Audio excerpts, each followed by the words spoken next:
Yo, what's up guys, Starry right here and welcome back to another NBA video. So the Lakers finally did it and they traded Russell Westbrook, and in return they got D'Angelo Russell, Malik Beasley, and Jared Vanderbilt. As a Lakers fan, this is a tremendous W, dude. We get better, we get more players for a Russell Westbrook who was really bad. He was really bad this year, and as of late his body language and everything was pretty off, especially on LeBron's night. And it hurts saying this about Russell Westbrook because he was one of my favorite players for sure in middle school.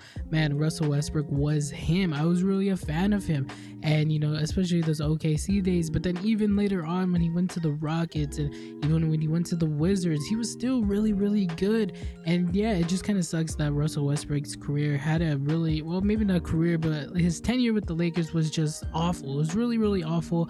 He did have a little spark when he came off the bench, but it kind of, you know, settled down and he kind of went back to, you know, poor shooting and just a little bit of poor habits and everything.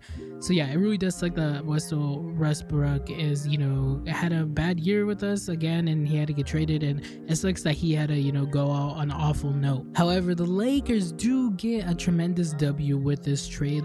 We get D'Angelo Russell, who started the season off pretty slow and pretty bad, but now he started cooking up in the last 2 months a little bit. You know, he's been really good. D'Angelo Russell is shooting very efficient as well, and that's what we need. We really need a point guard that can really shoot and, you know, get his own and you know coexist with LeBron. And I think that D'Angelo Russell should have no problem. Now it may take a little while to gel because it's LeBron, but I think D'Angelo Russell should be good, and he's having his return. I think he's going to be happy in LA. This is a W. This is the W to getting D'Angelo Russell for sure. And then the Lakers get Malik Beasley, who is a 3-point shooter, and the Lakers are an awful 3-point shooter. Our best 3-point shooter was probably LeBron on most occasions. It was really LeBron or maybe Austin Reeves. You know, we really had no 3-point shooting at all. So for us to get a 3-point shooter who's, you know, average for the league, that's really good, and it's going to benefit us for sure because that's what we needed. We really needed someone who could just catch and shoot because, you know, I think everybody knew, especially at the beginning of the season, our 3-point shooting was awful. We couldn't make a 3, and we'd continue to try to make a 3 and we just couldn't. So for us to get a 3-point shooter is really amazing. And finally in this trade, we get Jared Vanderbilt, who is a defensive guy. We get a defensive guy, an energy guy, someone like kind of on the same par, but someone better than Wenyen Gabriel.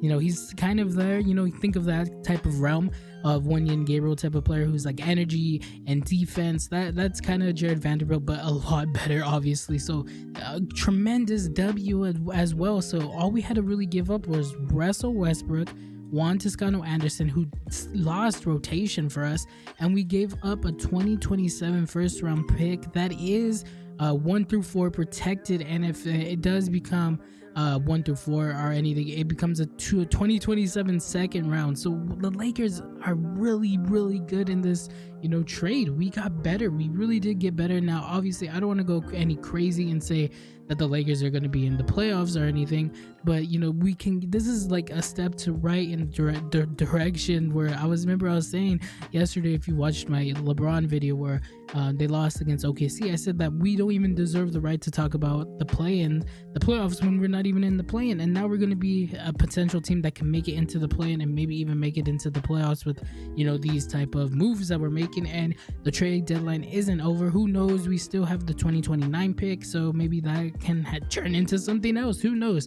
But yeah, just a tremendous W for the Lakers. And I really had to make this video because yesterday I was talking like how the Lakers were just so down bad and something needed to happen, and something did happen. And like I said, the deadline isn't over, so who knows, maybe we get something to happen. If not, I'm still very happy with this trade. Rob Pelinka was cooking. He was cooking, man. You know, there was a lot of dirt thrown on him, but he was cooking with this trade.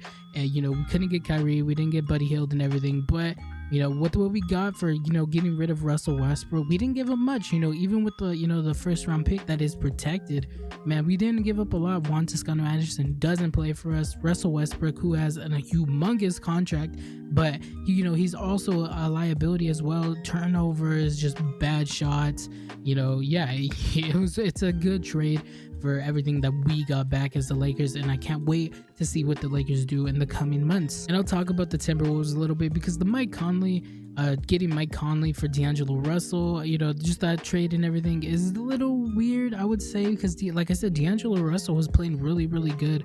So for the Timberwolves to get Mike Conley, who is good, but you know, he's older, you know, he's not on the same, you know, timeline as, you know, Cat and Anthony Edwards, so it's a little weird. But Mike Conley is, you know, a point guard who's really good, you know, but you know, he's a little past his prime, I would say, and he's injury prone, so that's iffy. Nickeil Alexander Walker, he's iffy as well. You know, he had moments where he could have really stepped up especially when he was with the Pelicans, and he never stepped up when he was with the Pelicans when like Brandon Ingram was out and Zion was out and stuff. He had moments to really step up and he didn't. So Nickeil Alexander Walker is a, you know, iffy thing for sure for the Timberwolves, and they get 2 first-round picks. But yeah, I don't know, the Timberwolves trade, I'm not really that happy with it for them.